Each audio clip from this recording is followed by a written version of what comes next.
Okay, welcome back, ladies and gentlemen. Let's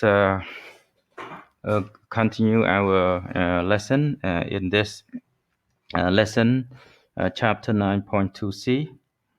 We're going to learn some more tips related to independent sample t-test. I just want to review what we have learned so far in the first movie and the second movie on independent sample t-test. We already learned how to use, we know when to use independent sample t-test. We also learn how to formulate research questions that require the use of independent sample t-test. And we learn the three assumptions for independent sample t-test. So in this movie, we gonna learn further, in particular, learn how to display numbers in a table in your final report. And we also learn how to write up one or two paragraphs that communicate key results to the research consumers. Okay, let's go to the SPSS data. So we have our data here. Before we run t-test, independent sample t-test, we need to check the assumption. So the first assumption is the variances of the two groups, okay, or the two population have to be equal. So we're gonna wait for that until we start, performing t-test in order to see that kind of assumption produced by SPSS output. We're gonna check right here the second assumption, the data in both groups, right, have to be approximately normal. Let's do that. In order to check the second assumption, which is about normality of the data, we go to Analyze, we go to Descriptives, and we go to Explore. So I am going to move all dependent variable to the dependent list, and we're gonna move gender to factor list, and we under display we should click both because we want SPS to produce both the diagrams, the plots, and the statistic, and we click OK. So now we can see the result. Let's go directly to the SchoolNest. So you still remember SchoolNest is one magic number that measures the normality of our data. So for male and for female, on time on Facebook per day. Okay, time on Facebook per day is the first dependent variable. Let's go to SchoolNest value for male. It is 0.29, so it's below plus minus 1. So the data are not good. So we meet the assumption. The assumption of normality is not violated. We go to SchoolNest value for female group. It's 0.35, okay, 0.347. So it's below plus minus 1, so it's not good.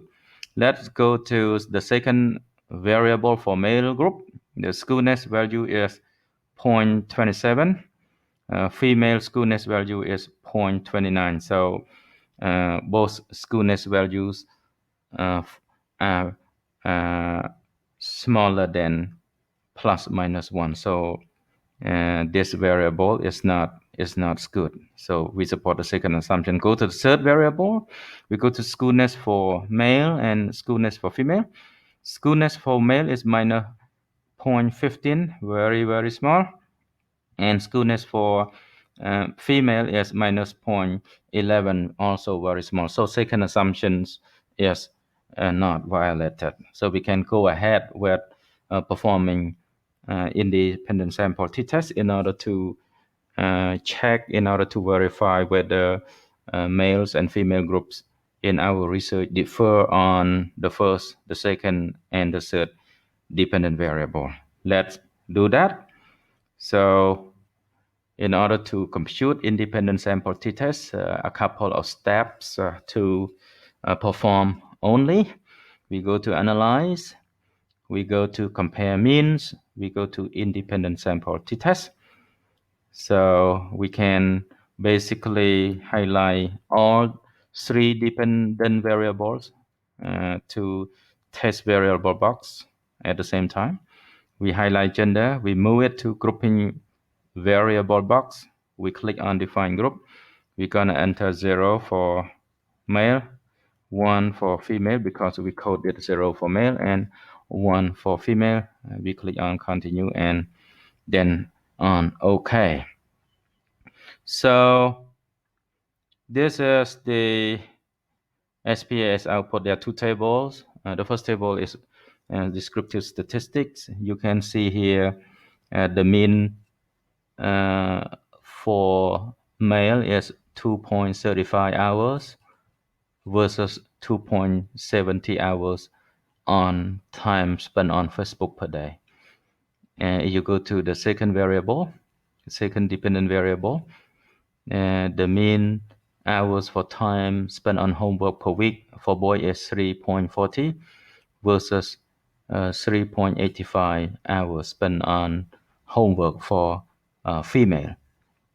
It seems that girls or female spend more time on Facebook per day, and it also seems that girls spend more time, a little bit more time on homework per week. And you go to by looking at the mean. Yes, by looking at the mean, it seems to be like so. You look at time spent on semester exam preparation. Males spend on an average of 2.65 hours versus 4.35 hours of female. It's surprising. It seems that females spend more time on semester preparation, or females spend more time on homework, and female also spend more time on Facebook. But please wait, please wait. We cannot conclude that way because looking at the mean alone does not allow us to conclude whether boys spend less time on Facebook, spend less time on homework, and spend less time on exam preparation. These are just descriptive statistics. We need to go to inferential statistic result. In this situation, we use t-test in order to make scientific conclusion whether female and male group, significantly differ on the first, second, and third variable. So again, here, if you look at I want to go to the mean difference. The mean difference is small for the first variable time on Facebook per day is minus 0.35 hours. Okay, it simply means boys spend a little bit less time on Facebook. And if you go to mean difference also, minus 0.45 hours, it simply means girls spend 0.45 hours more than boy than homework. Surprisingly, girls spend 1.7 hours on average more than boy on exam preparation. Interestingly, if you want to conclude whether which group spend more or less time on the three dependent variable, is to go to the significant value or p-value here. So for the first dependent variable, time spent on Facebook per day, it's not significant. It simply means they did not differ on the time they devoted to playing Facebook per day. P is also greater than 5%. It's 0.394. So males and female also did not differ on the time devoted to homework per week. However, P is very, very significant. It's 0.000.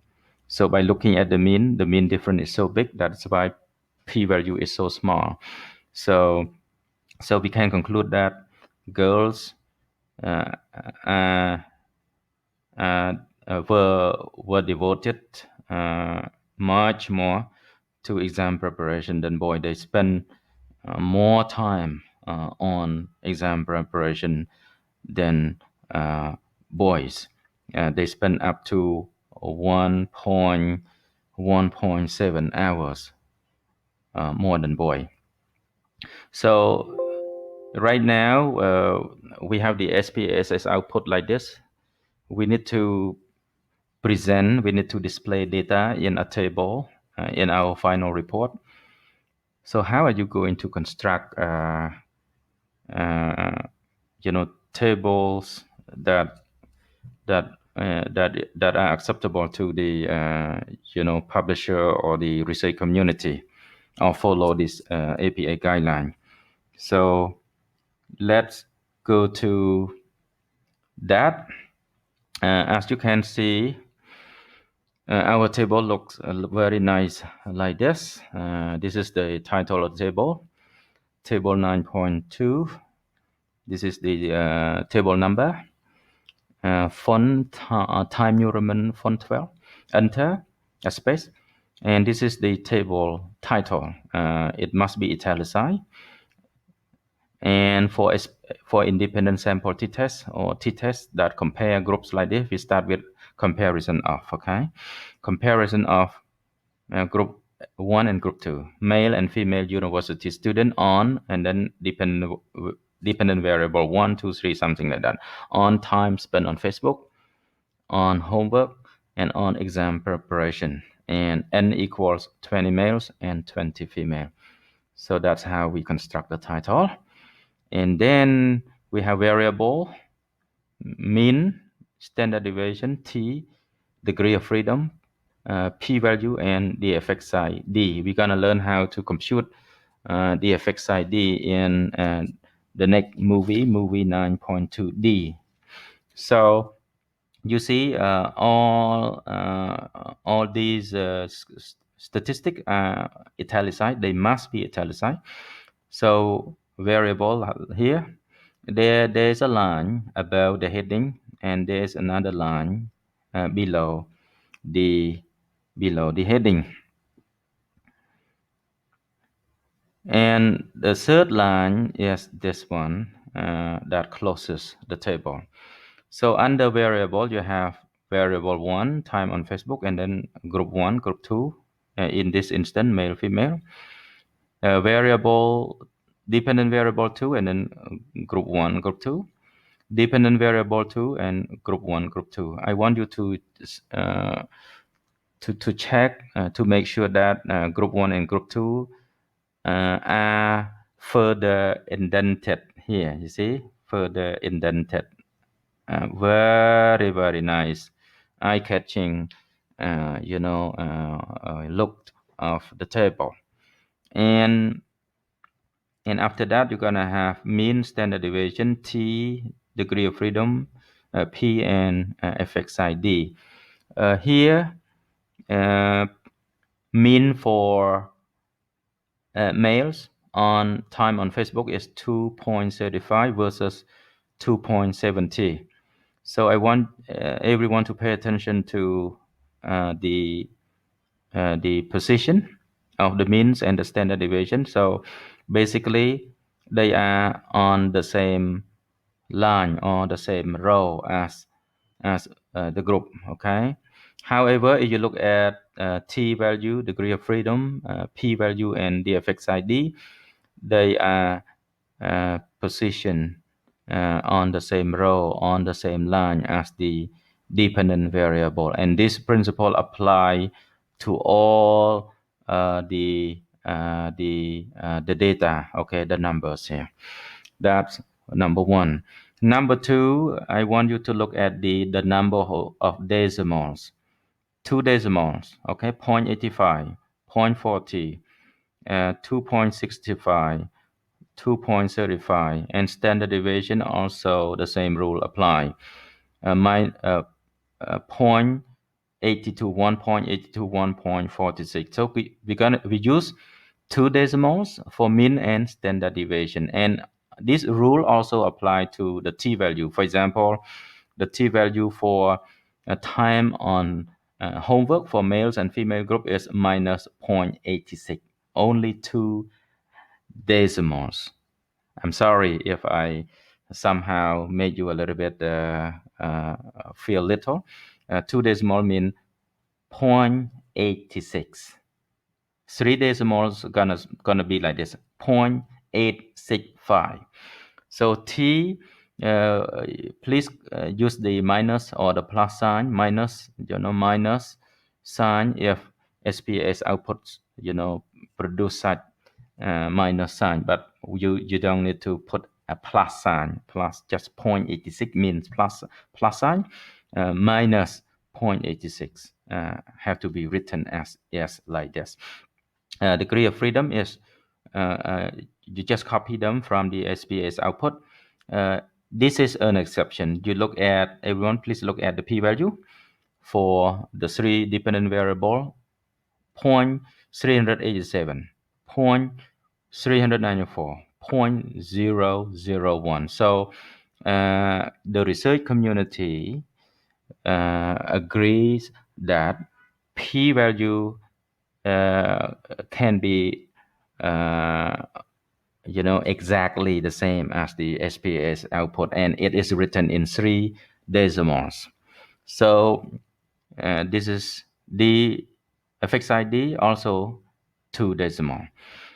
I think it's also important to provide a note under the table, because sometimes the research consumers, okay, the readers want to know what scale we use for the dependent variable. So I put my notes here. Hours spent on Facebook per day, on homework per week, and on prior semester exams. So time spent on Facebook is measured in hours, and it's per day usage. Per week, time spent on homework, and hours devoted to prior semester examination. So we go to the last part in this video, how to interpret as FXID. In the next movie, I will walk you through how to compute D, and I will also provide two formulas that are popular for computing FXID. So you can see here there's one